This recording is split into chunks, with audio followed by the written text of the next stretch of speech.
I need you to stop what you are doing and listen very carefully because the narrative just shifted. For months, we have been debating physics. We have been arguing about orbital mechanics, outgassing, and light curves.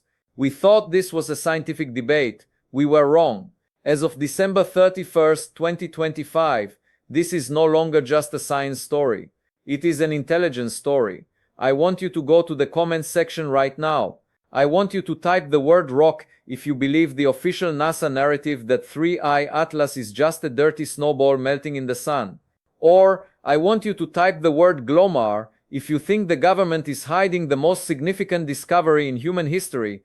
Do it now, because by the end of this video, you are going to understand why that specific word Glomar is the key to unlocking the silence. We are not going to rehash the old news today. We are not talking about how it was found or the initial confusion. We are dealing strictly with the explosion of new data that arrived between late December and the first week of January 2026. We have a CIA cover-up confirmed by their own legal response. We have impossible physics captured by the Hubble Space Telescope just days ago, and we have a forecasted rendezvous with the moon of Jupiter that could prove once and for all that this thing is being steered.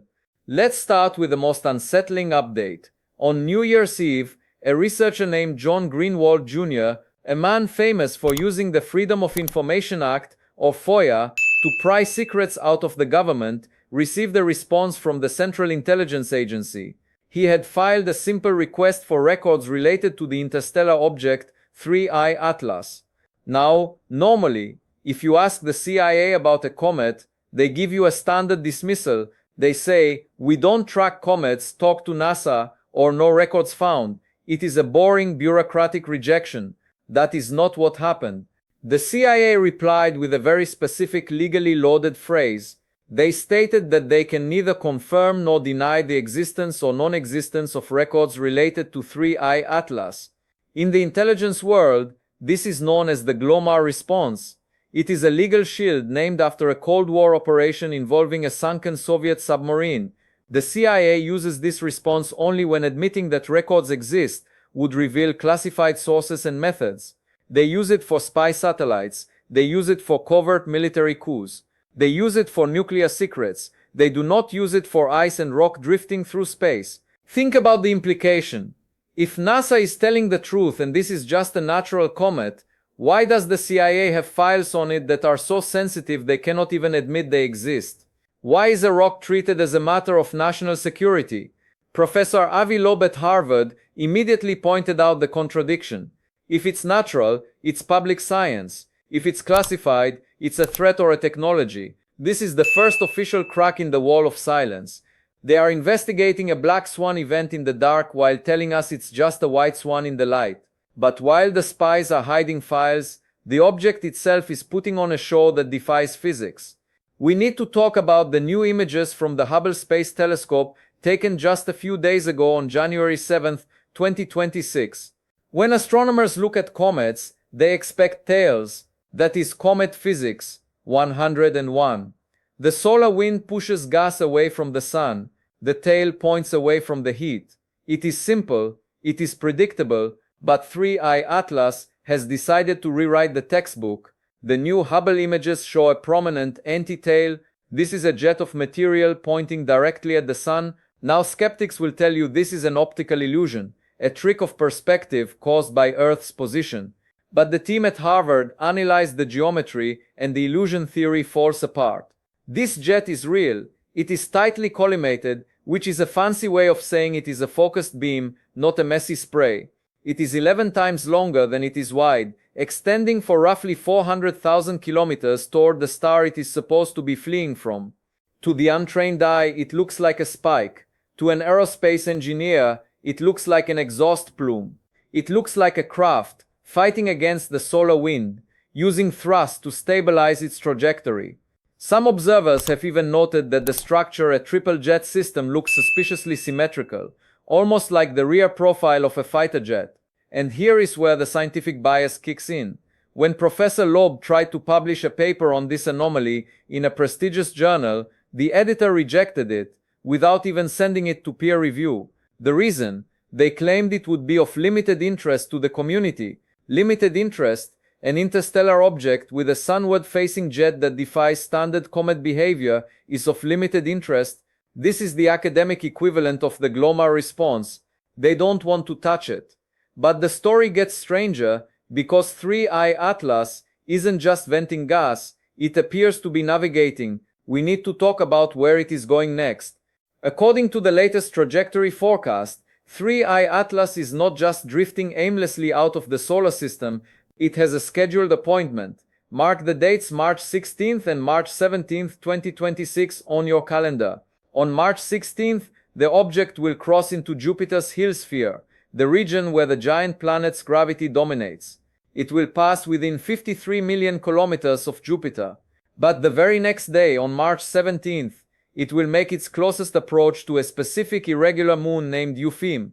Why is this significant? Eupheme is a ghost. It is a tiny captured rock, only about 2 kilometers wide, orbiting Jupiter in a chaotic retrograde path. The odds of an interstellar traveler randomly shaving past this specific insignificant moon are astronomical. It is like throwing a dart from New York and hitting a specific apple on a tree in Tokyo. You don't do it by luck, you do it by calculation. The velocity is the smoking gun here. When 3I Atlas passes Jupiter, it will be moving at a blistering relative speed of 66 kilometers per second. This creates a physics problem for the natural theory. If 3I Atlas were a normal comet, and it broke apart near Jupiter, the pieces would fly off into the void. Natural fragmentation cannot impart enough energy to kick a piece into a stable orbit around Jupiter. The math doesn't work. However, if 3I Atlas is an artificial craft, this flyby is the perfect mission opportunity. Professor Loeb calls this a potential technological signature. If this object is a probe, it could use this flyby to drop off a package, a secondary probe, a relay station, a listening post. We need to watch the Jupiter system like a hawk after March 16th. If we suddenly discover a new tiny moon orbiting Jupiter that wasn't there before, the debate is over. That would be the proof of an artificial braking maneuver. We are literally waiting to see if it makes a delivery. Let's zoom out for a second and look at the timeline, because this is where the surveillance theory goes from a hunch to a horror story. 3I Atlas didn't just show up yesterday. Professor Loeb's team has analyzed the geometry of its path backward through time, and the alignments are terrifying. 8,000 years ago, when it entered the Oort cloud, it was perfectly positioned to detect Earth's oxygen signatures. It knew life was here. But fast forward to 1950, at the height of our industrial explosion, when we started pumping chemicals into our atmosphere, 3I Atlas was perfectly positioned to see it. It had a front row seat to our technological awakening. And then there is the wow signal. In 1977, astronomers detected a mysterious radio burst that has never been explained. It turns out that 3I Atlas was exactly in the line of sight for that signal. The alignment matches to within less than a percentage point. Was it listening? Was it transmitting? And it's not done watching us. On January 22, 2026, just a week from now, Earth will be nearly aligned with the Sun from the vantage point of 3I Atlas. It is taking one last look before it heads to Jupiter. It is finishing its scan. Finally, we have to talk about what this thing is made of. Spectroscopic analysis of the gas cloud around the object has revealed a chemical anomaly that NASA is trying very hard to ignore. Natural comets are made of ice, dust, and rock. They have specific ratios of iron and nickel determined by the formation of the solar system. 3I Atlas is different. The gas cloud contains a prominence of nickel relative to iron that matches industrial alloys. It looks like high-grade steel. It looks like engine components. It looks like radiation shielding. If this were a standard dirty snowball, its chemical fingerprint would match the other comets in our neighborhood. It doesn't. It looks refined. It looks manufactured. When you combine this industrial alloy signature with the exhaust plume and title, the picture becomes clear. We might be looking at the hull of a craft or the byproducts of an engine we don't understand. So why the silence? Why the Glomar Response? Why isn't the president on TV explaining this? It brings us to the Trojan horse scenario. In Greek mythology, The city of Troy fell because they brought a wooden horse inside their walls, thinking it was a harmless gift. They didn't check inside because they didn't want to seem paranoid. The CIA's refusal to confirm or deny records is the modern equivalent of locking the city gates but refusing to tell the citizens why. They are likely terrified of a black swan event. If they announce it's an alien probe and they are wrong, they look like fools. But if they say it's nothing and it turns out to be a probe, they are negligent. But there is a darker option. What if they know it is a probe, but they have calculated that there is absolutely nothing we can do about it? We can't catch a ship moving at 66 kilometers per second. We can't shoot it down. We can't board it. In this scenario, the silence isn't about protecting secrets. It is about protecting peace. They are managing the panic because they have no solution to the problem. They are letting NASA handle the PR with the "it's just a rock" narrative, while the intelligence agencies classify the real data. But we have eyes. The wall of silence is cracking. The fact that the Royal Astronomical Society accepted the paper on the anti-tail shows that not everyone is willing to play along. We have a test coming up, March 17th.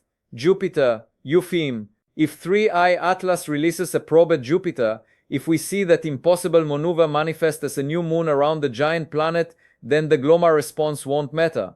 No amount of neither confirm nor deny can hide a new satellite in our own solar system. Until then, we have to stay vigilant. We have to keep sharing the data. We have to keep asking the questions that the mainstream ignores. This holiday season, we were looking at our past. But right now, something in our sky is looking at our future, and it might be deciding what that future looks like. I will be tracking the Jupiter approach every single day. If there is a course correction, a signal burst, or a deployment, you will hear it here first. Do not let the silence fool you. The evidence is screaming. Thank you for watching. If you want to support independent analysis of the 3I Atlas phenomenon, please subscribe, share this video, and leave a comment below with your theory. Is it a surveyor, a scout, or just a government cover-up of a strange rock? I'm betting on the scout.